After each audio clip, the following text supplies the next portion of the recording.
Hello everybody, welcome to my review of The Harder They Fall. Just came out recently, just saw it yesterday. I'll be reviewing again just a lot of movies and TV shows. And my interesting angle is I'm pretty predictive of logical things, words.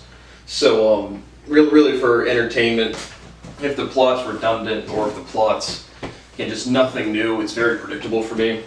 And I watch all types of movies. So really, for my movie reviews and TV show reviews, I watch all types of TV shows. Just my reflections and thoughts on how does the writing set out to accomplish whatever the goal is. Right? The Harder They Fall is like a fictional modern western. And again, my grading scale is novel idea. Again, just A, B, C, D, or F, which is just the American grading scale for like school. But A, novel idea, again, just something in the writing that really makes me think. I could agree with it, could not agree with it, just something that makes me think. Because again, for a movie, TV shows are longer with more plot development, but for a movie, if I go in there for an hour and a half to 2.5 hours, if I walk out feeling like I didn't waste my time, I'm pretty happy. That's the goal of the movie. So you have a novel idea in your writing, that pretty much gets you an A type of thing. If it's executed poorly, A-. If it's executed well, A+.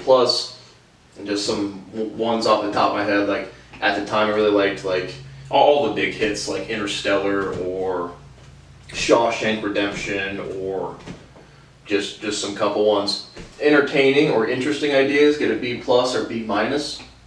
Again, just keep me entertained. Doesn't have to be super new, super different, but they just have some good plot development, good characters, whatever. Give it somewhere in the B range. Average experience, I go in there, I leave the theater, I'm just like, well, what was that? Probably get you a C. If I go in there and I'm actually like off-put, like I said, that's where my Breaking Bad review comes in. It's hard for me to watch. It's just like it's so predictable. The plot's clear. It's just the same stuff all the time. That's in the D range. And if I leave the theater or stop the show, I give it an F. And I don't really think there's a plus or minus for that. but that's kind of my grading scale. And so for the plot analysis and characters of Harder They Fall. So the movie starts out, again I'm just going off the top of my head looking at the character list. The movie starts out, it says this is a fictional show, but these people existed. It was just kind of like a strange thing. But starts out, and I forget what the exact first scene is. Well, the first scene, okay. So there's a young black kid, two parents, mother and father. They're at eating food. Two guys come in, and you see these ominous two pistols, and then these two dudes. And you don't really see their faces.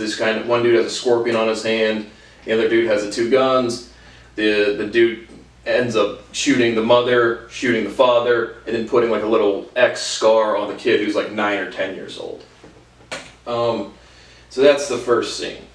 And then after the next scene is basically, the kid turns out to be Nat Taylor, which is like the main character of the Nat Love Gang, played by Jonathan Majors, or Jonathan Mahors, probably Majors, definitely Majors.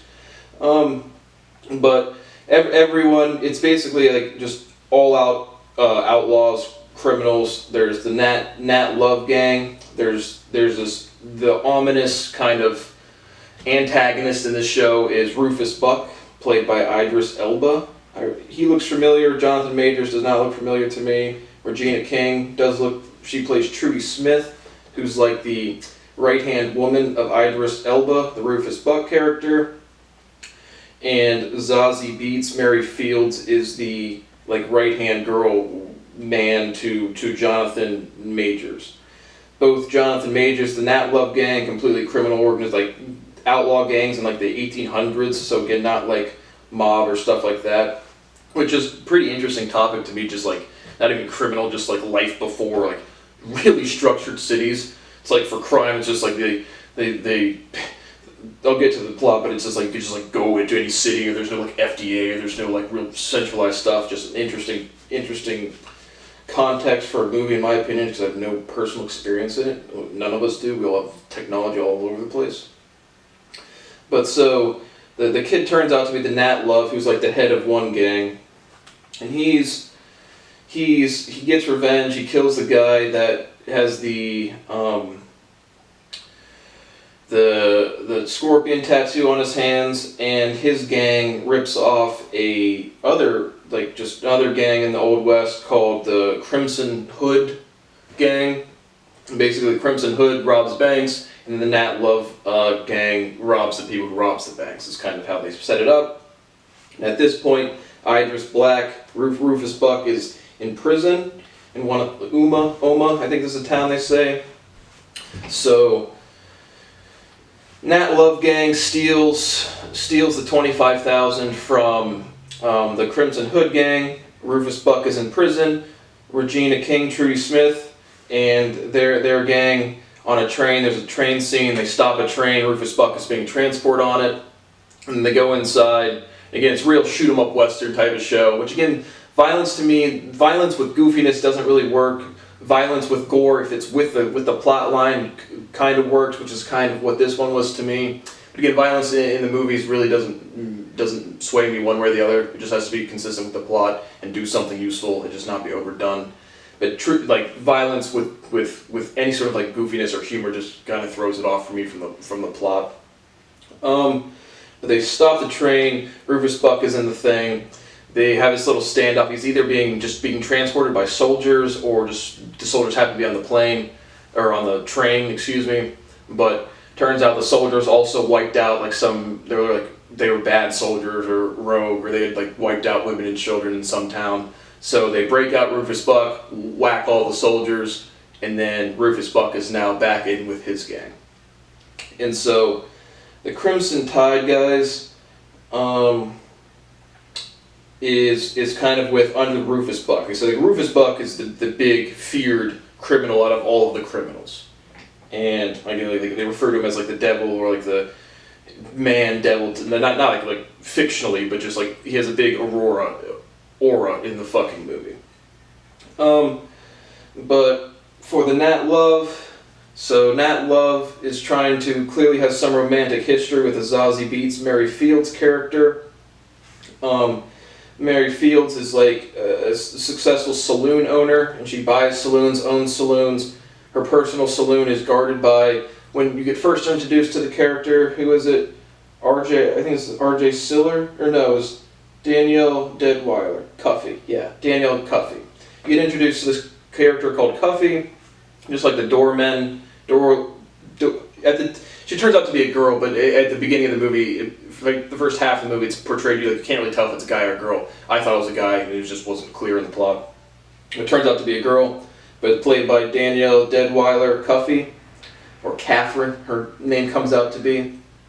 But she's like the door person, quick with guns, good with fighting, stuff like that. And she's like the front door person for Mary Fields' saloon. And so Nat Love, there's some back and forth there where Nat Love is trying to come back and like clearly romantic past with Mary Fields, but like trying to get them back together for the gang, or just like, again, they're not too worried about Rufus Buck because he's in jail, not too worried about ripping off the Crimson Hood gang, so they're just kind of, running their saloon. Then Bass Reeves, Delroy Lindo comes in. He's a marshal. And so Rufus Buck gets out. Delroy Lindo, when he comes into the saloon, it's like a fake. Basically, Nat Love wants to kill Rufus Buck, I think so, and so does Delroy Lindo, or he wants to either prosecute him, but they're gonna like fake a stage, like Delroy Lindo's gonna come in and arrest Nat Love for his criminal activity, and at the beginning, Nat Love, again, is criminal with a bounty on his head as well. Rufus Buck is just the more prominent criminal in the movie. So they fake Bass Reeves is arresting Nat Love, but they're really just both going to go try to get Rufus Buck. But then Mary Fields and I think it was Jim Beckworth. He was the quick shooter dude. We'll get to that. But again, I don't know all of the characters who was who. But Nat Love, Jim Beckworth were on the same type of team, the same gang. We'll get to the Rufus Buck gang of the ones I remember.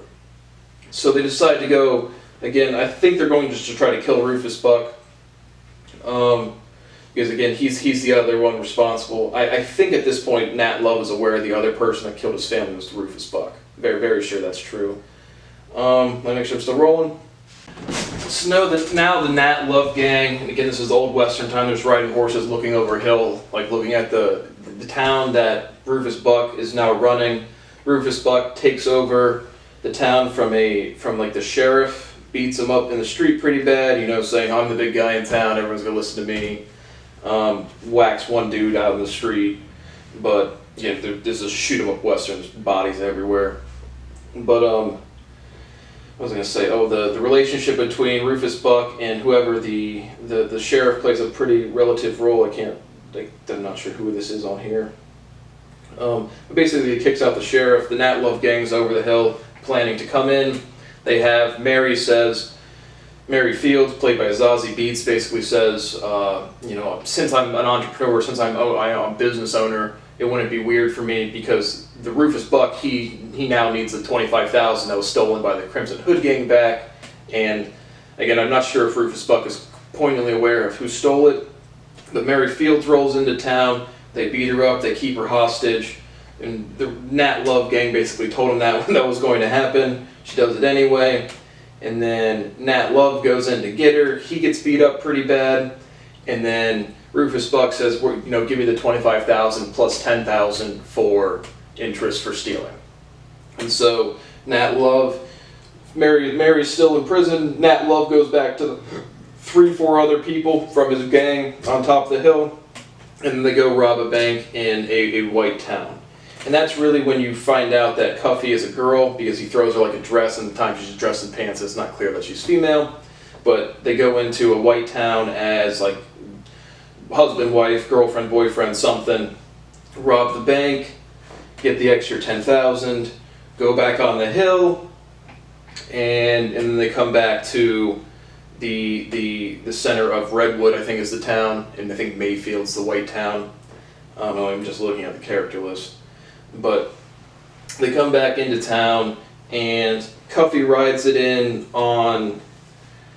money in on packed with dynamite. Well, first, does Cuffy ride in? I think either Cuffy rides in or the sheriff that's with the Nat Love gang, or the marshal that's with the Nat Love gang, rides in this big black, like looks like it's piled in with money. Turns out to be a bomb, and then they blow up. There was some scene where again it was like one of the enforcers, muscle guys for Rufus Buck, says to Delroy Lindo, I bet my right arm I have more bodies than you, to the marshal. The marshal's like, don't count on that, son. And then the bomb goes off, and you see the arm fly off. And it's like, was that the right one or the left one? It's like I said, it's the theme of the movie. It doesn't really detract from this plot to me because again, it's the shoot 'em up Western, modern shoot 'em up Western. So that's pretty consistent. But again, that's just not my flavor of movie. Just that, like those types of little off scenes. The banter's kind of off. Again, just the independent, like as a writer, like anytime, it's always like these people, well, I'll comment after I'm done with the plot analysis. Blows up the dude, and then they ride the real money in, and then they walk out. Mary Fields is going to exchange the money for the girl, and then shit hits the fan. Big shootout. Everyone's shooting everybody. In the movie, there's like this legend of, again, I think the Jim Beckworth character, whoever's with Nat Love is always doing the gun tricks. And whoever's with the Rufus Buck gang is supposed to be the quickest straw there, and the Jim Beckworth character wants to take him on. And I forget which one it is, maybe the Mustafa Shakir, but whoever the quick draw dude is in the movie, just like they were like, count down from 3 like a shootout in the old Western times, and he just shoots the Jim Beckworth guy pretty early. Again, like big huge gun battle, lots of people die. The Rufus Buck, who again beat up the sheriff, the reason he let the sheriff live because they used to be friends, ends up blowing that guy up. the sheriff blows up a couple people. Rufus Buck kills his old friend that used to be the sheriff that he let still stay in the town. Nat Taylor gets shot, doesn't die. Delroy Lindo lives. Mary Fields lives. So two of the main guys from Nat Love die. A lot of the Rufus Buck characters die. And then like kind of like the big plot turns or resolutions come at the end. Nat Love learns that the reason Rufus Buck killed his parents was because they're brothers, and the dad, also Rufus Buck's dad, killed his mom and walked out on her. And this is all in like the last like 5, 10, 15 minutes of the movie. And so Nat Love has a real tough time killing Rufus Buck, but whacks him anyway. And then that's kind of like the major resolution from the beginning scene to the end. And then you also find out another plot twist of the reason that Nat Love was not getting no love from Mary Fields was Mary Fields and Cuffy clearly had some sort of sexual relationship or a romantic relationship at the end.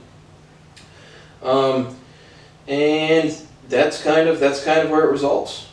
Those are the thoughts I have for that movie, and let me now give you my grading. So with movies, I don't write anything down. On TV shows, I do, just because I can pause them because I watch them at my house. But that's my plot analysis and characters. Standout Thoughts. I really enjoyed the soundtrack. I thought all the musical pieces and scores in that one was good. Thought those are thoroughly interesting. Except the witty banter never really works for me, and this is true just for any movie. It doesn't really necessarily throw the movie, but it's like, again, some writer, some human being writing a story in a context, writing a movie, sitting there developing characters. It's like they're going to like say some really interesting thing, and then someone's going to quote someone from history, and then they're going to teach them this big moral lesson, and everyone's going to learn something new. For me personally, I can't follow because it's not correct logically, and it's just like, I really don't get the motivation from a movie writer just for all of the witty shit here and there, and just weird comments, and I just don't get it. But it wasn't bad for me in this movie at all, but it's pretty prevalent in a lot of movies. Did not get that at all in the Dune movie I just watched. I thought entertaining and decent plot change. Most of the plot changes come at the end. Like I said, shoot 'em up western, pretty entertaining. Wasn't really boring at any time. So in comedy and violence doesn't do much for me. I already talked about that. But all things considered, I'll give this one a B-. Just meaning, I said, entertaining, not super interesting, nothing, good plot development, had a good time watching the movie, nothing super interesting, except no super novel ideas, but it was fun to watch, interesting to watch, and really anything above for me, anything above a C or above is a recommendation to go watch it, even D's would be a recommendation to go watch it. Again, if I don't, off-putting to me is more again just the cinematography of the plot and the story is just completely unbelievable or completely not stagnated or stuff like that. But even at that, like if you want to go check out a movie, like all you have to do is not get me to leave the theater in an hour and a half to 2.5 hours, and that's really it. But so that's how I do my movie reviews, and I thought the harder they fall got B-. So thanks for watching. Check back for more.